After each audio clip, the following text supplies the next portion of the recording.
الله أكبر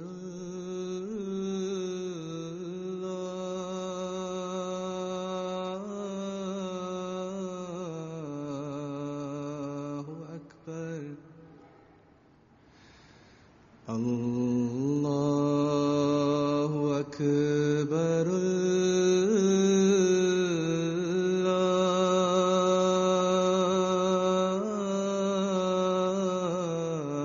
الله أكبر أشهد أن لا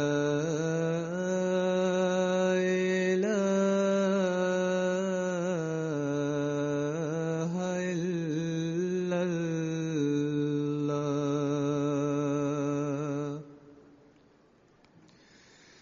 أشهد أن لا إله إلا الله أشهد أن محمدًا رسول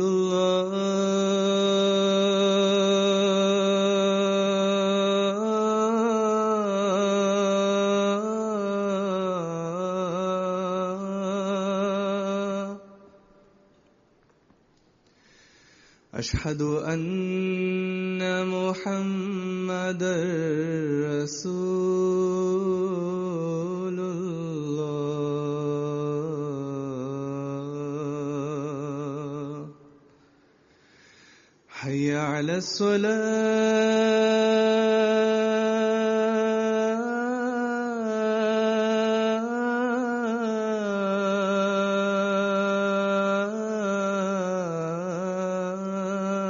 الصلاة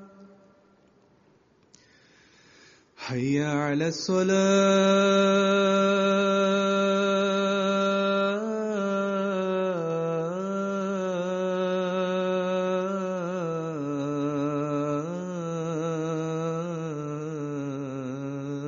الصلاة حي على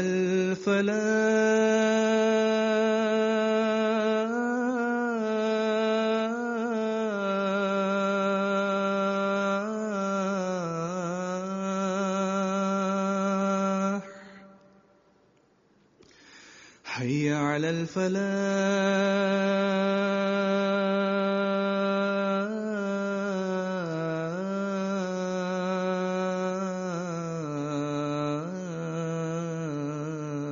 الفلاح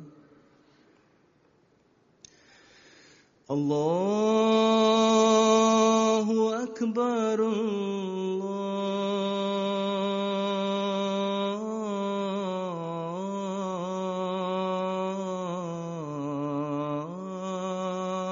الله أكبر لا إله إلا الله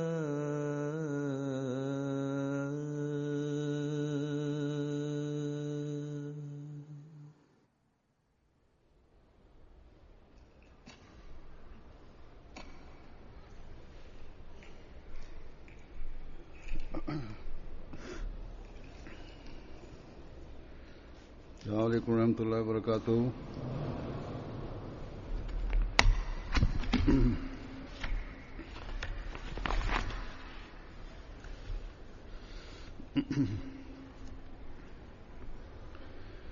أشهد أن لا إله إلا الله وحده لا شريك له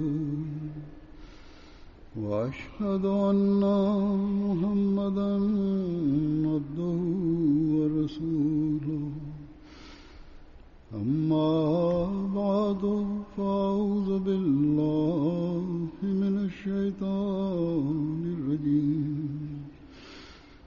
بسم الله الرحمن الرحيم الحمد لله رب العالمين الرحمن الرحيم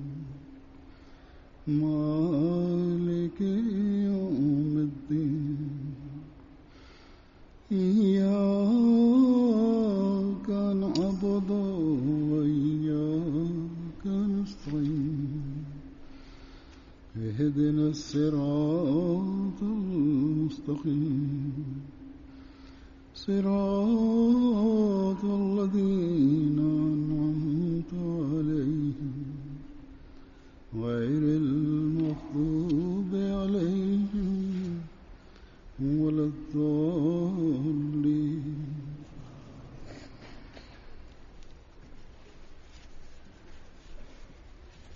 Khalifa mtukufu yadahullah taala bin Asal Aziz anasema kwamba leo kwa fadhila za Mwenyezi Mungu Jumuiya ya Ahmadiyya ya Germany inaanza mkutano wake wa mwaka kutoka katika hutuba yangu hii.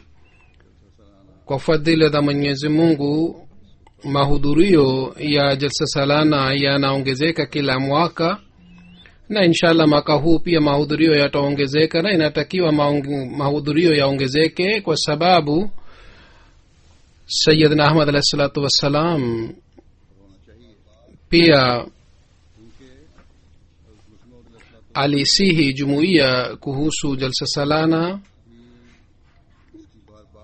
kwamba wanajumuiya wote wanatakiwa washiriki mkutano wa mwaka. Basi kadiri idadi ya jumuiya inaendelea kuongezeka, mahudhurio ya jalsa salana pia yanatakiwa yaongezeke, na kwa ajili yake hii watu wanatakiwa waje kuhudhuria hata kama wanapata shida za safari na usumbufu. Nyinyi ni wenye bahati nzuri ambao Mwenyezi Mungu amewapatieni nafasi ya kusherekea jalsa salana. Katika nchi ya Pakistan jalsa salana imepigwa marufuku.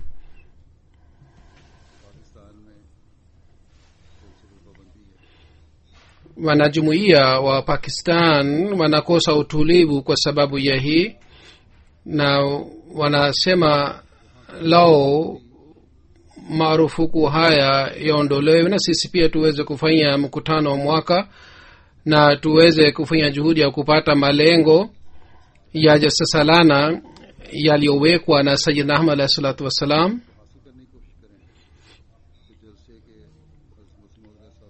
Sisi pia tuweze kupata yale maombi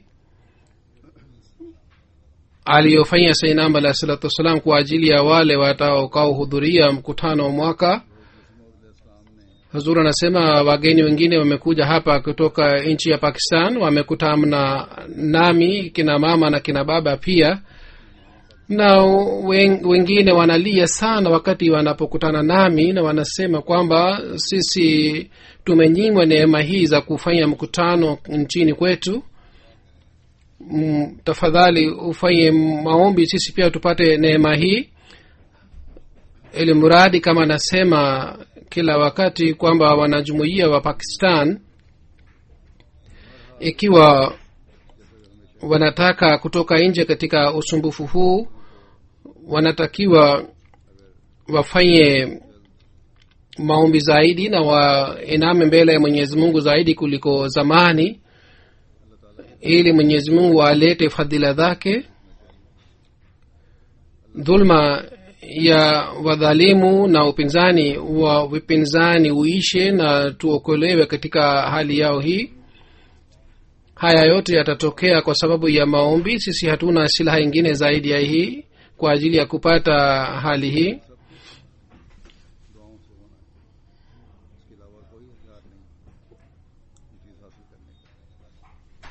Nyinyi ambao mnaishi hapa, nilikuwa nawaambieni kwamba nyinyi ni wenye bahati nzuri kwamba Mwenyezi Mungu amefanya mpango huu kwa ajili yenu, kwamba mnafanya mkutano wa mwaka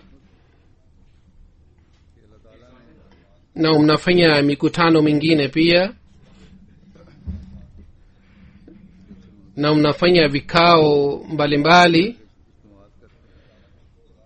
Kwa sababu ya hii mnatakiwa mshukuru Mwenyezi Mungu, na shukrani ya Mwenyezi Mungu ni hii kwamba mupate faida vizuri kutoka katika vipindi vyote vya mkutano wa mwaka katika siku hizi za mkutano na baadaye pia.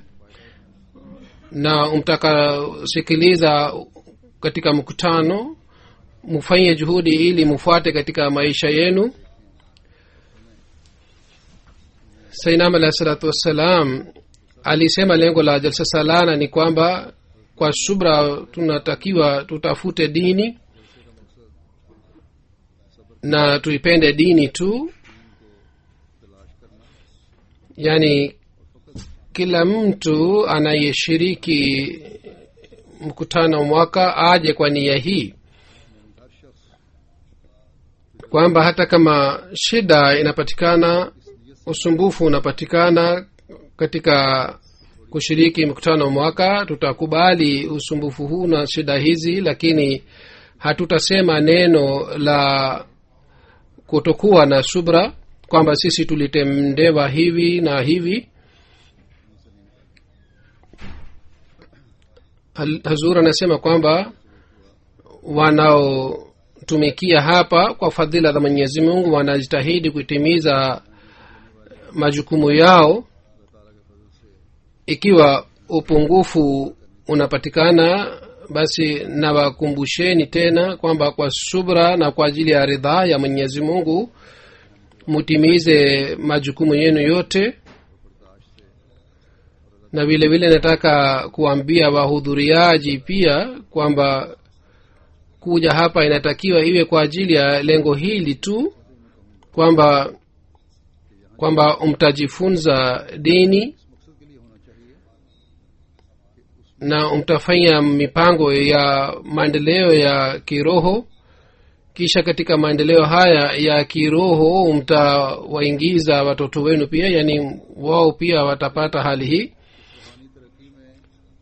Muendelee kuhisi hali hii ya Sayyidina alayhi salatu wassalam aliposema kwamba nawaambieni mara kwa mara kwamba mutakase macho yenu na muangaze macho yenu upande wa kiroho kama yanaangaa kwa kihali ya kidhahiri. Amesema Sayyidina alayhi salam kwamba mwanadamu anaweza kuwa mtu wa kuona wakati anakuwa na hali ya kutambua nzuri ni nini na mbaya ni nini, kisha anaelekea kwenye mwema. Kisha amesema kwamba watapata okovu wale tu ambao hawana tamaa za dunia na wana mioyo safi kabisa. Amesema madamu mioyo haifanyi sajda ya unyenyekevu kutegemea sida ya kidhahiri, ni tamaa tu ya nafsi. Kama nyama ya dhabihu haimfikii Mwenyezi Mungu, ni uchamungu tu unamfikia. Vile vile sijda ya kidhahiri haina maana ikiwa moyo pia haufanyi sijda na hauinami mbele ya Mwenyezi Mungu. Amesema kusimama kwa moyo ni hii kwamba amri za Mwenyezi Mungu zifuatwe, na kuinama ni hii kwamba mtu moyo uiname mbele ya Mwenyezi Mungu, na sajida ni hii kwamba kwa ajili ya Mwenyezi Mungu yeye asiwe na tamaa ya nafsi yake. Kisha Sayyidina alayhi salam alisema hayo pia kwamba Mwenyezi Mungu atakase mioyo za jumuiya yangu na ateremshe rehema yake na aelekeze mioyo ya wanajumuiya upande wake. Huzur anasema hii ndiyo ni hali ya moyo wa Sayyidina alayhi salatu wassalam, na haya ni maombi ya Sayyidina alayhi salatu wassalam kwa ajili ya kurekebisha hali ya vitendo vyetu. Na vile vile malengo ya jalsa salana pia ni kurekebisha hali yetu ya vitendo, na Mwenyezi Mungu ametupatia nafasi hii kwamba katika siku hizi 3 tuchunguze hali ya vitendo vyetu na vile vile tuzingatie amali zetu. kiwango hiki chetu kitapatikana, kiwango cha uchamungu kitapatikana wakati sisi kwa moyo sana tutafikiria kuhusu hii. kila neno la sainam alah salatu wassalam ni la kututengisha. Amesema sainam alah salatu wassalam kwamba muangaze macho yenu ya kiroho kama ni macho yenu ya kidunia yanaona. Macho yetu yakipata udhia wowote, basi tunakosa utulivu na mara moja tunamwelekea daktari, tunamwendea. Ikiwa hatuoni vizuri, basi tunapata wasiwasi sana, kwa nini sisi hatuoni, na kwa ajili yake hii tunafanya juu chini ili tuweze kuona, na tunajaribu kusalimisha macho yetu katika mambo yote yanayoharibu macho yetu. Je, juhudi hii tunafanya kwa ajili ya jicho letu la kiroho ili liwe salama? Ikiwa katika siku hizi tatu tunazingatia jambo hili, lakini baada ya kuondoka hapa tunajiingiza katika mambo ambayo yanaleta athari mbaya juu ya imani yetu, basi mwanga huu wa jicho la kiroho si jambo la siku kadhaa, bali siku hizi tatu ni kama dawa kwa ajili yetu. Ikiwa baada ya matibabu haya na baada ya kupata madawa haya sisi tunaghafilika tena kuhusu matibabu, basi mwanga wa jicho la kiroho utaharibika. Sayyidina al-Islam amesema kwamba mtu wa kuona ni yule ambaye ana nafasi na bahati ya kutofautisha baina ya kiroho na kibaya. Basi ikiwa ana hali hii anapata, basi katika hali hii anatakiwa afanye mema ambao Mwenyezi Mungu amesema ufanye, na mema huu ni ibada ya Mwenyezi Mungu. Pamoja na hii ni kutimiza haki ya viumbe vyake. Sasa natoa mfano moja wa kutimiza haki, na kwa sababu ya hii wasiwasi inaendelea kuongezeka kwa sababu ya kutotimiza haki hii. Kwa sababu ya kutotimiza haki hii utulivu umekosekana katika majumbani, na pamoja na hii mabinti ambao wanaolewa na wanahamia hapa kutoka Pakistan au kutoka katika sehemu nyingine yoyote, umbali wa nyumba inakuwa shida kwa ajili ya mabinti hawa. Kisha wazazi wa mabinti hawa ambao wanaishi katika Pakistan, wao pia wanakosa utulivu kwa sababu ya wasiwasi kuhusu mabinti hawa. Vijana wengine wanafanya dhulma, na upande mwingine wazazi wa mabinti pia wanafanya dhulma, na wazazi wana sehemu kubwa katika dhulma hii. Lakini wanaume kwa sababu ya wakuwa wanaume wanaweza kuondoa hasara yao hata kama wanapata hali hii kwa usumbufu. Lakini mwanamke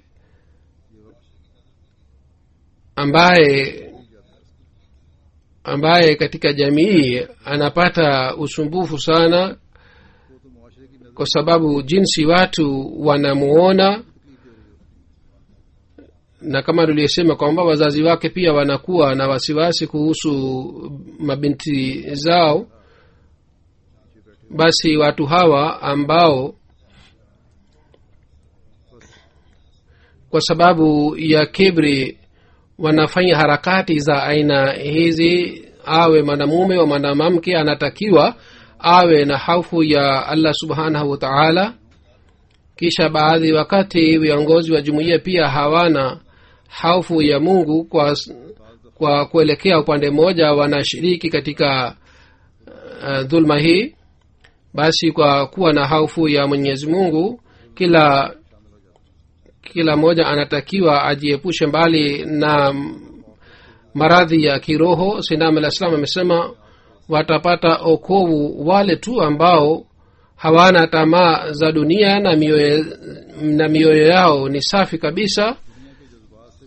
Basi kuna haja ya kuzingatia sana maneno haya ya Sayyidina alayhi salatu wasalam.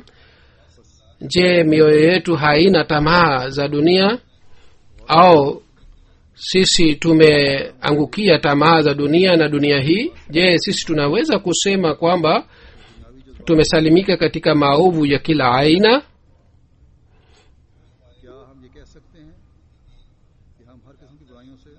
Mtu akijua kuhusu vitendo vyetu au asijue, lakini je, kwa kuwa na imani hii kwamba Mwenyezi Mungu anaona kila kitu,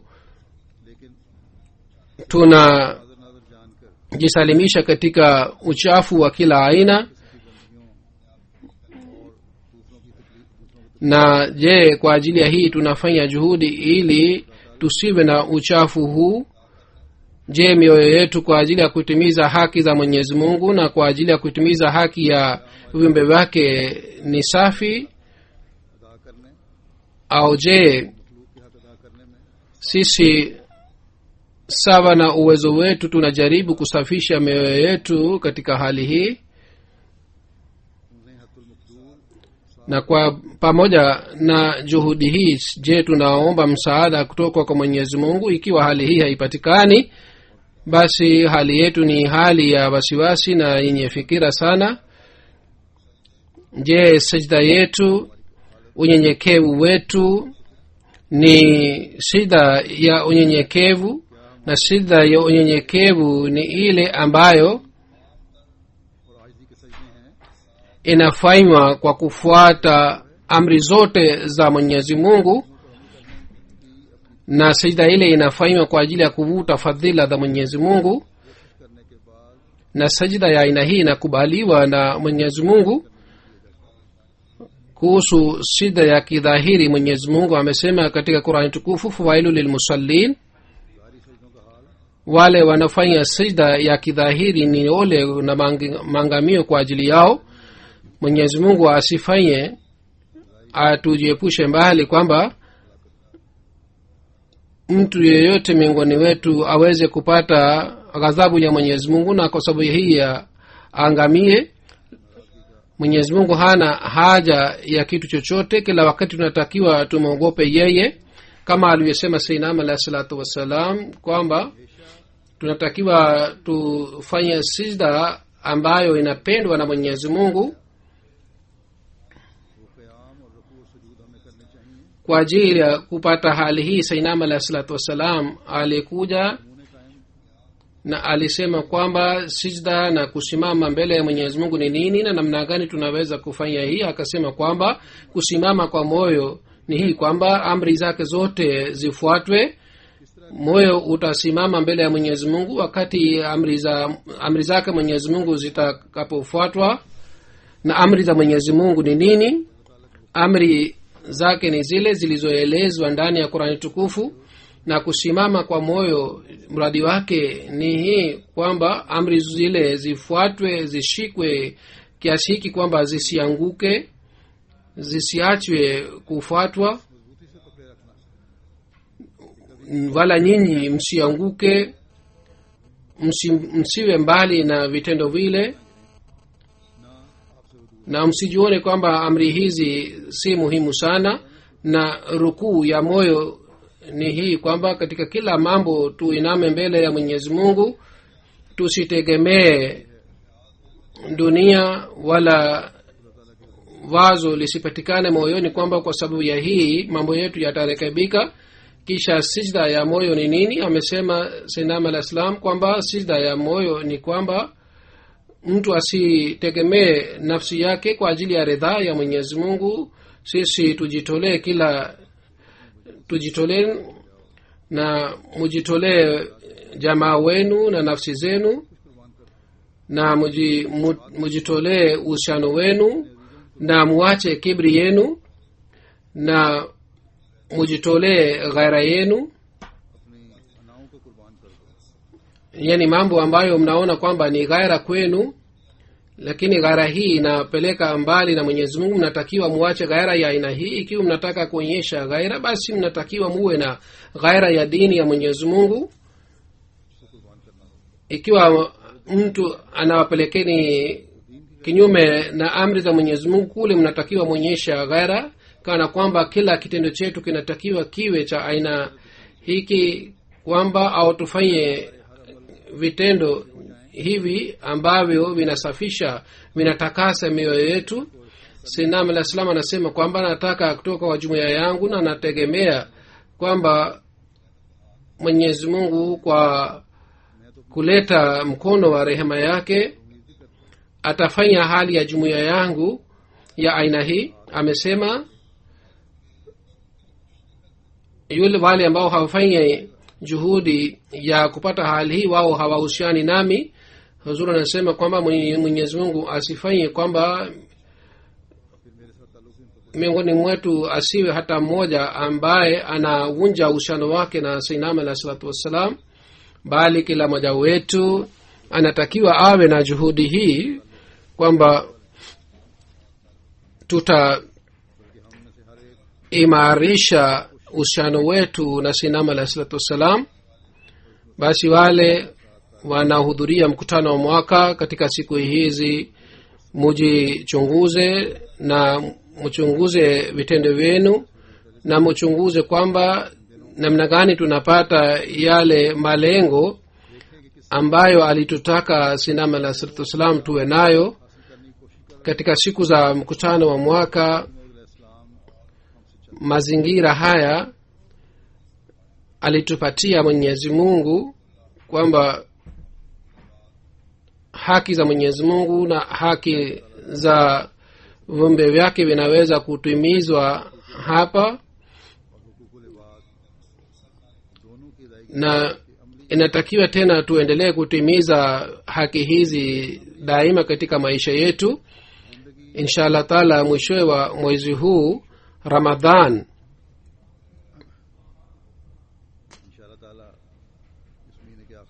pia itaanza, na Ramadhan ni mwezi wa kurekebisha hali yetu na vitendo vyetu. Ikiwa tunataka kuunganisha baraka hizi pamoja na baraka za Ramadhan, basi mapinduzi ya kiroho yatapatikana ndani yetu. Na ikiwa sisi hatukufika hapa kwa nia hii,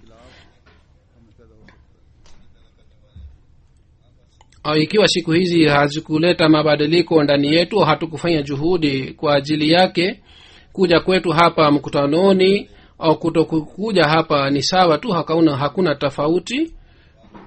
Bali baadhi wakati kuja hapa inakuwa yenye hasara. Halifa mtukufu wa pili radhiallahu ta'ala anhu anaeleza tukio la wakati wa Sayyidina alayhi salatu wassalam, kwamba mtu mmoja kwa sababu ya bahati yake mbaya hakupata faida yoyote kutoka kwa Sayyidina alayhi salatu wassalam, ingawa alikaa kule, hata alipoteza imani yake kwa sababu ya hii tu, kwamba majivuno yake na kibri yake ilikuwa kizuizi kwa ajili yake. Tukio ni hivi kwamba wakati Sayyidina alayhi salatu wassalam alipokuwa akija msikitini, watu wengi walikuwa wakifanya juhudi ili wakae karibu naye na ili wamsikilize na wapate baraka kutoka kwake na wapate utulivu wa kiroho. Katika hafla ya aina hii, mtu mmoja akaja na akaanza kusali sunna msikitini, na akasali raka za sunna ndefu kiasi hiki kwamba watu waliotaka kuwa karibu na Sayyidina alayhi salatu wassalam wao wakakosa utulivu, hawakupata nafasi ya kuja karibu. wengine walikuwa wakija upande mwingine wakaja na wakakaa karibu naye, na yeye pia akaja na akakaa karibu naye.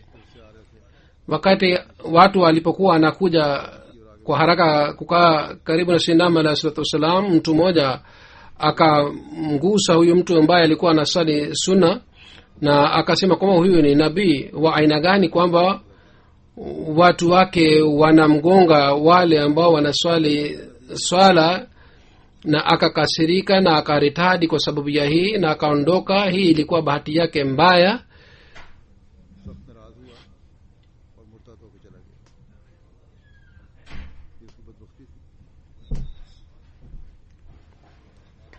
Hafla ile ambayo ilikuwa inaongeza imani za watu na ilikuwa sababu ya maendeleo ya imani, lakini kwa ajili yake ilikuwa bahati mbaya. Basi kitendo chake hiki kikadhihirisha kwamba sajda yake na rukuu yake ilikuwa kwa ajili ya kuwaonyesha wengine. Hafla ya mtume wa Mwenyezi Mungu ambapo chakula cha kiroho kinateremka, kwa kuacha ile hafla alianza kuonyesha kwamba yeye ni msaliaji sala, na kwa sababu hii aliharibu vitendo vyake. Ingawa mikutano na hafla za Sayyidina Muhammad sallallahu alaihi wasallam hazipatikani siku hizi, lakini kwa kufuata mafundisho yake mambo yale yale yanaelezwa katika hafla hizi. Tafsiri za Qur'an tukufu inaelezwa, mfano mwema wa mtume Muhammad sallallahu alaihi wasallam unaelezwa ili turekebishe hali yetu. Na vile vile swala pia inaswaliwa na tahajjud pia inaswaliwa, na kila swala inaswaliwa kwa nyakati zake. Katika kila kipindi kila moja anatakiwa ashiriki na anatakiwa apate faida kutoka katika kile kipindi cha jalsa salana. Ikiwa amekosa swala kwa sababu yoyote, anatakiwa aswali swala upande moja wa msikiti ili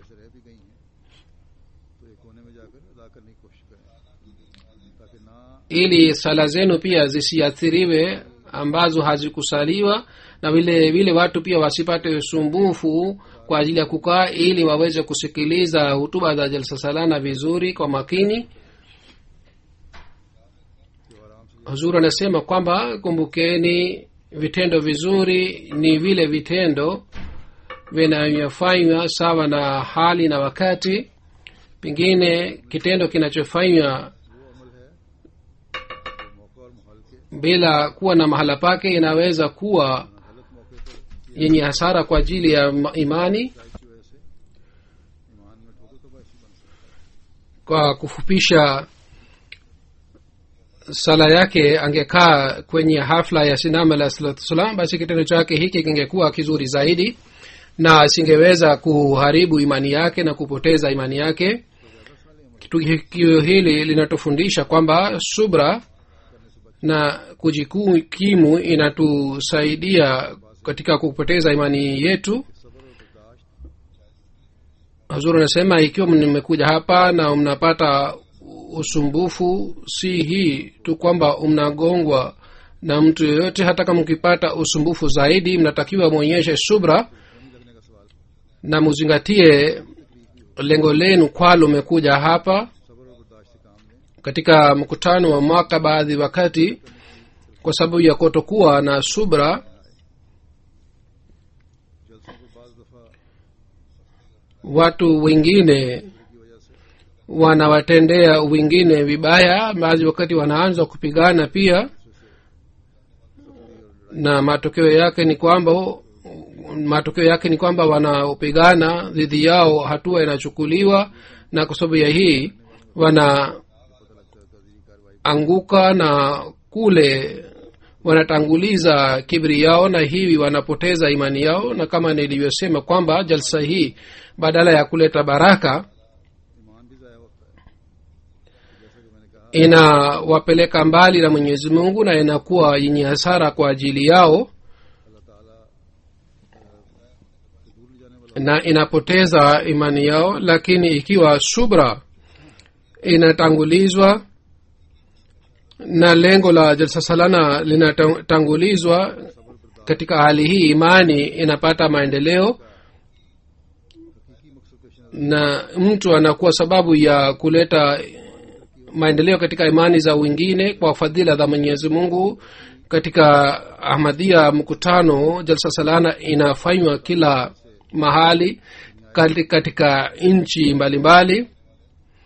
Wafuasi wa Sayyidina alayhi salatu wassalam ambao wanahusika na mataifa mbalimbali au wametokana mataifa mbalimbali, na kwa sababu ya hawa mwongozo unaendelea kuenea duniani.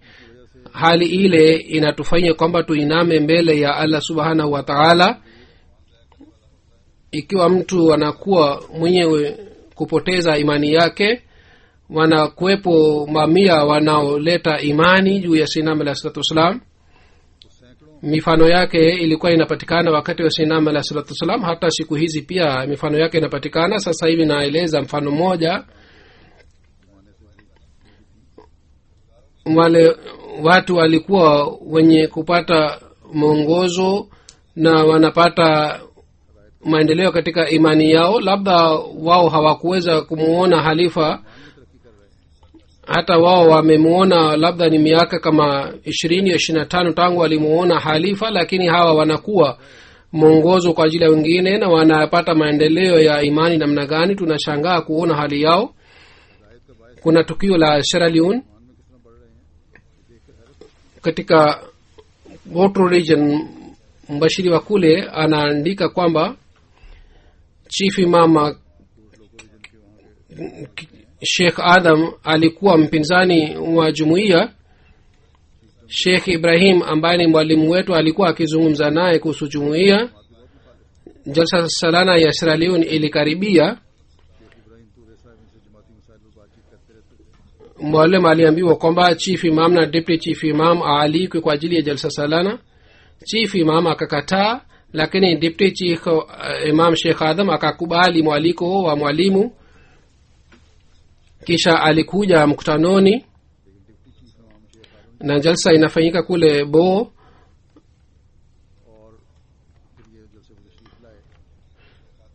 Dikti chief imam Sheikh Adam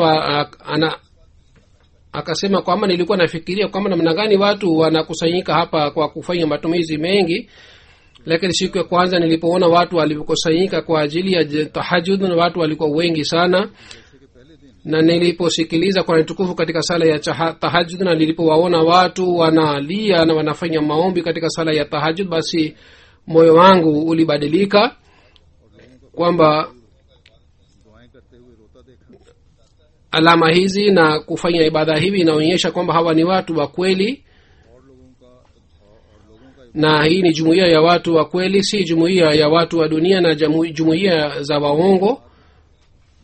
Kisha anasema mbashiri wetu kwamba nilimuuliza baada ya kikao cha kwanza cha jalsa salana kwamba umeonaje kuhusu jalsa salana, unahisi nini kuhusu jalsa salana? Akasema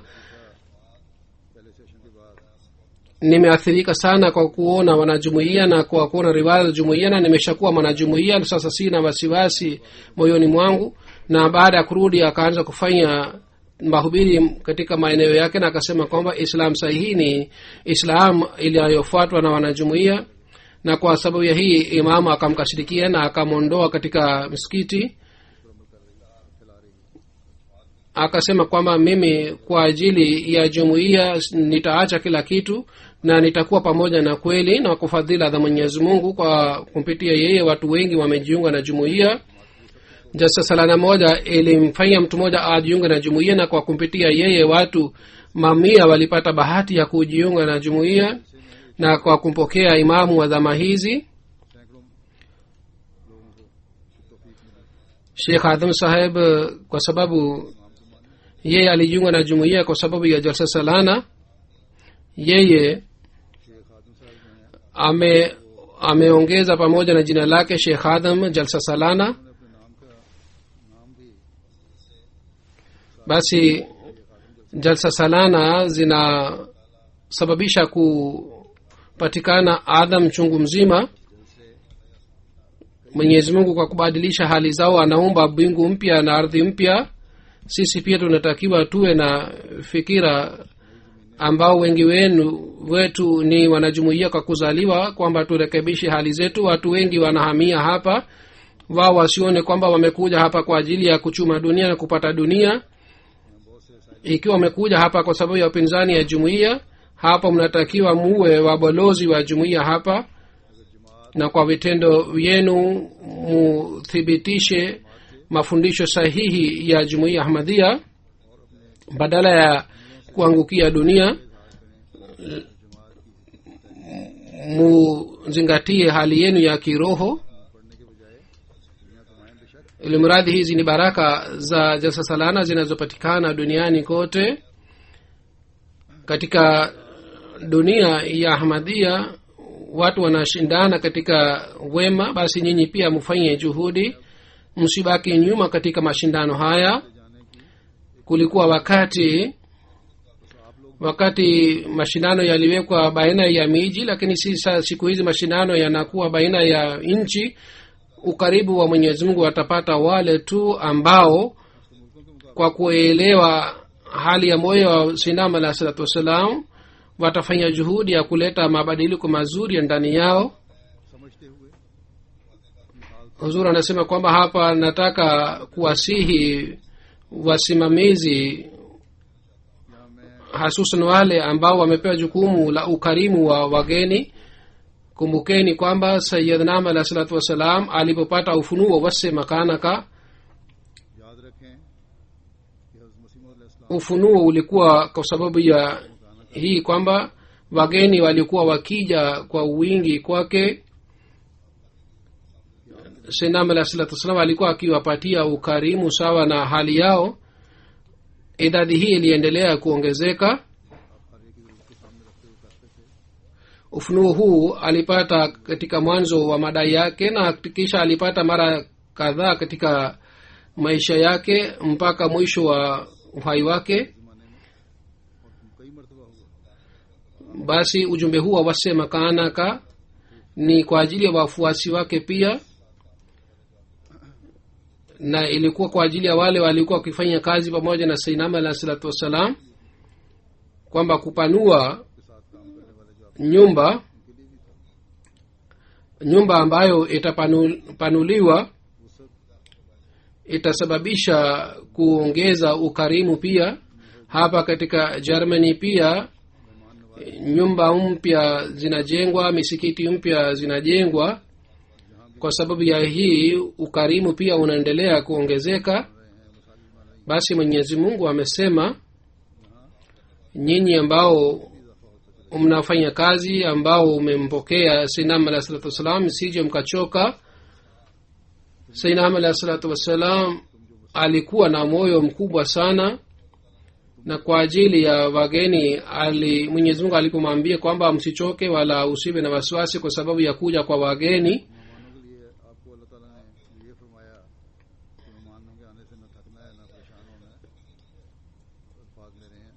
amri hii ilikuwa kwa ajili ya wafuasi wake wale ambao walipewa jukumu la kuwapatia ukarimu wageni, kwa ajili ya wale waliokuja katika zama yake na watakaokuja baadaye. hii ni nafasi ya kupata baraka kwa ajili ya hawa wote watakaofanya ukarimu huu. kwa hiyo kwa ajili ya kutimiza amri hii ya wase makanaka, mupanue mioyo yenu pia.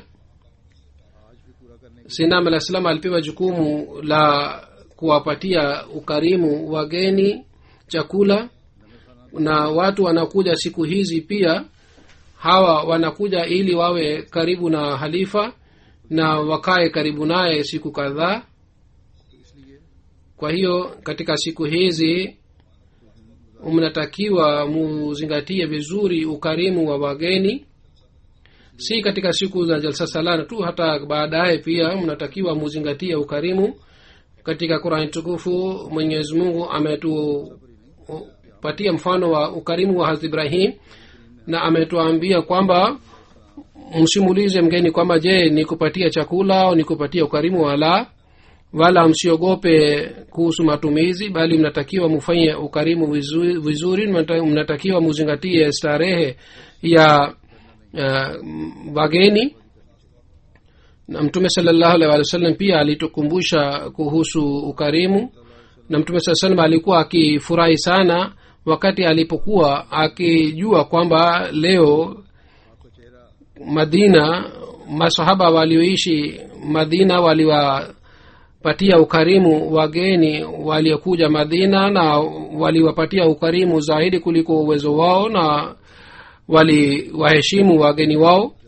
Na mifano ya sinama alayhi salatu wasalam pia ni mbele yetu, kwamba wale waliowakasirikia wasimamizi walikuwa wanazingatia ukarimu. Sinama alayhi salam aliwafuata kwa mbali na aliwaleta tena, na alianza kuchukua mzigo wao mwenyewe. Kwa kuona hali hii, wasimamizi wengine walichukua mzigo wa wageni. Hii yote ilikuwa kwa sababu ya hii kwamba Sinama alayhi salam alikuwa akionyesha mifano mizuri ya ukarimu. Vile vile alitaka kuwafundisha wafuasi wake pia.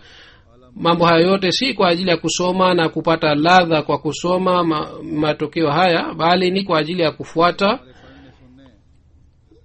Sinama alayhi salatu wasalam, kama niliyosema kwamba Mwenyezi Mungu alimwambia Sinama alayhi salatu wasalam kwamba wase makanaka, yani upanue nyumba yako, na alimbashiria kwamba watu watakuja, na aliendelea kumkumbusha Sayyidina alayhi salam mara kwa mara, na mpaka mwisho wa maisha yake. Hata katika 1907 pia alipata ufunuo huu, ili baada ya kufariki kwake jumuiya yake ielewe umuhimu wake ni nini.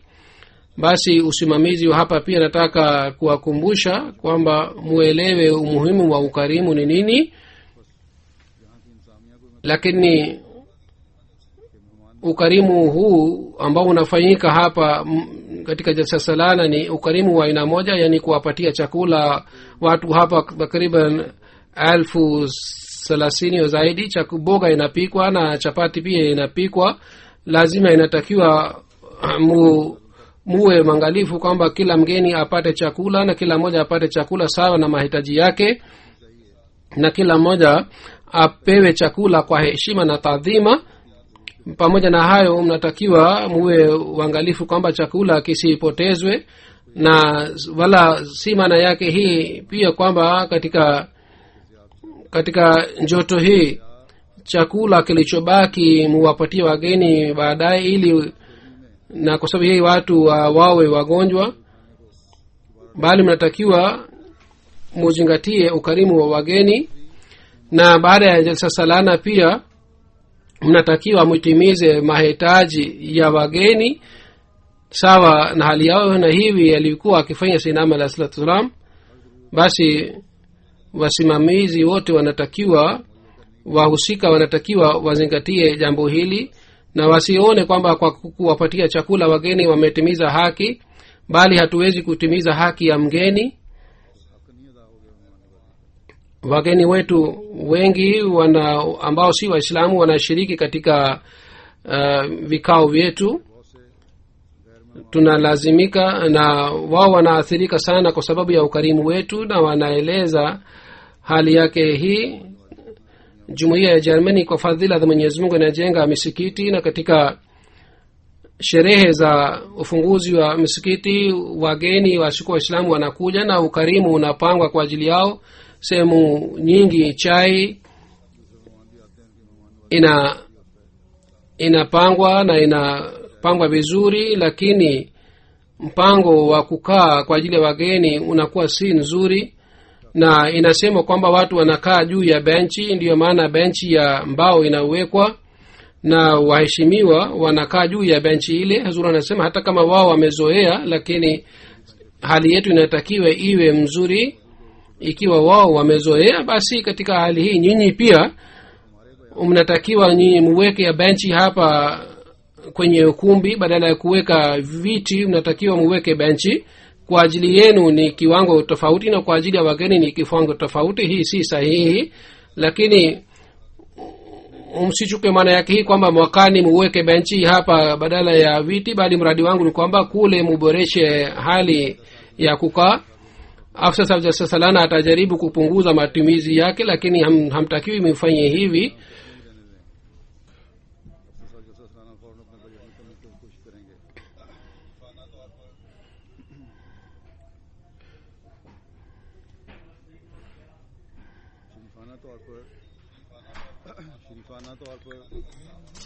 Kwa heshima na taazima, wageni wanatakiwa wapewe viti kwa ajili ya kukaa. शरीफाना तौर पर मेहमानों को बिठाने का इंतजाम होना चाहिए। बहरहाल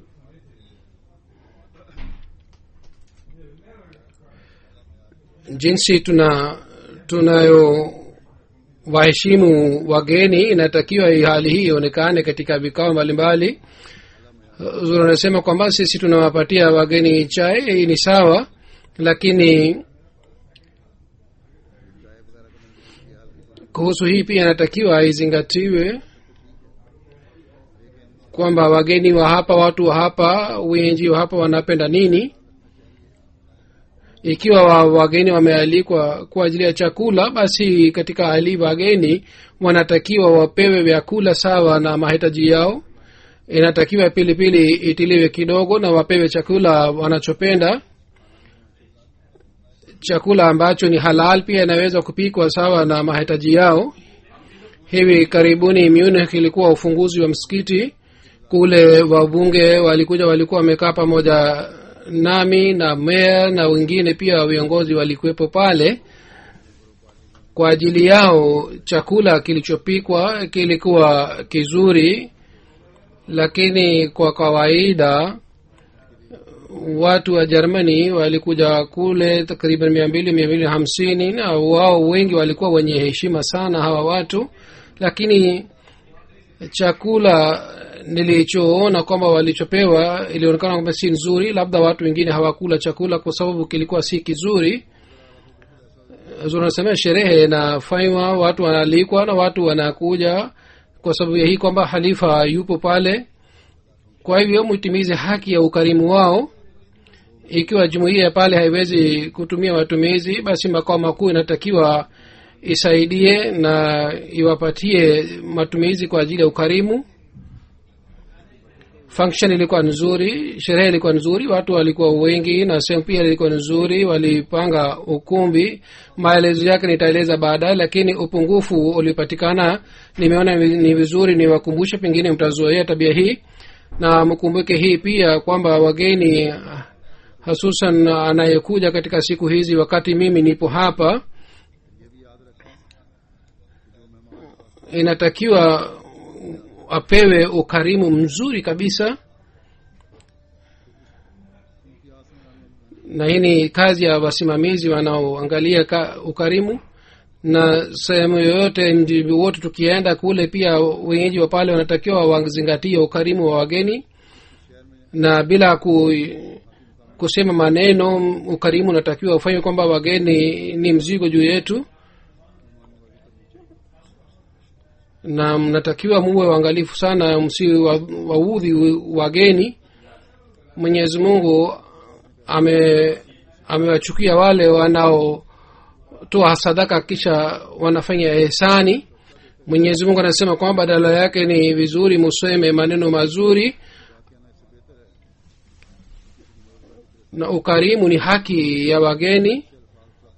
Kwa kumpatia mgeni ukarimu, kusema baadaye maneno ni kitu cha kuchukia sana na cha ufidhuli sana. Watu wengine wanafanya kazi ya aina hii, wengine wanafanya mpaka hapa kwamba watu wamekuja pamoja nami, baadhi wakati wasema maneno ambayo ni ya kuwaudhi. Sasa hivi nasema kwa ishara, baadaye nikitaka maelezo zaidi nitasema mbele ya watu wengine. Mwenyezi Mungu asipatie nafasi kwamba mimi niseme mbele ya watu wote. Miradi nategemea kwamba mhusika au wahusika kwa kuelewa kosa lake watafanya istighfar. Mwenyezi Mungu awapatie akili na ufahamu wote wanaotumikia na wanatoa huduma, na wao watekeleze majukumu yao sawa na amri za Mwenyezi Mungu. Kuhusiana na jalsa, mkumbuke jambo hili pia kwamba kila mmoja wenu anatakiwa awe mwangalifu na azingatie na angalie mazingira yake. Muwatii viongozi na wasimamizi wa security wa ulinzi. Kwa hiyo mnatakiwa uwe mwangalifu sana upande wa ulinzi.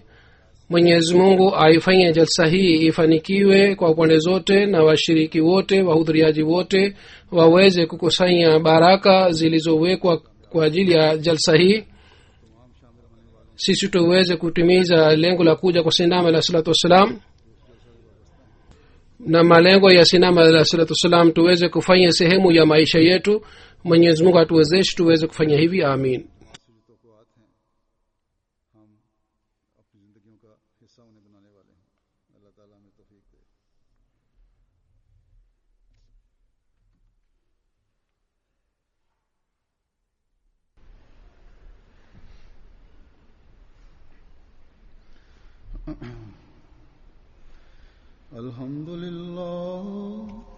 الحمد لله نحمده ونستعينه ونستغفره ونؤمن به ونتوكل عليه ونعوذ بالله من شرور أنفسنا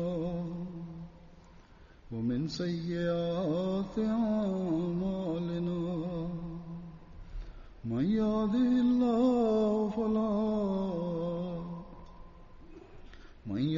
الله فلا مضل له ومن يضلل فلا هادي له ونشهد أن لا إله إلا الله ونشهد أن محمدا عبده ورسوله. عباد الله رحمكم الله، إن الله يأمر بالعدل والإحسان وإيتاء ذي القربى وينهى عن الفحشاء والمنكر والبغي يعظكم لعلكم تذكرون. اذكروا الله يذكركم وادعوه يستجب لكم ولذكر الله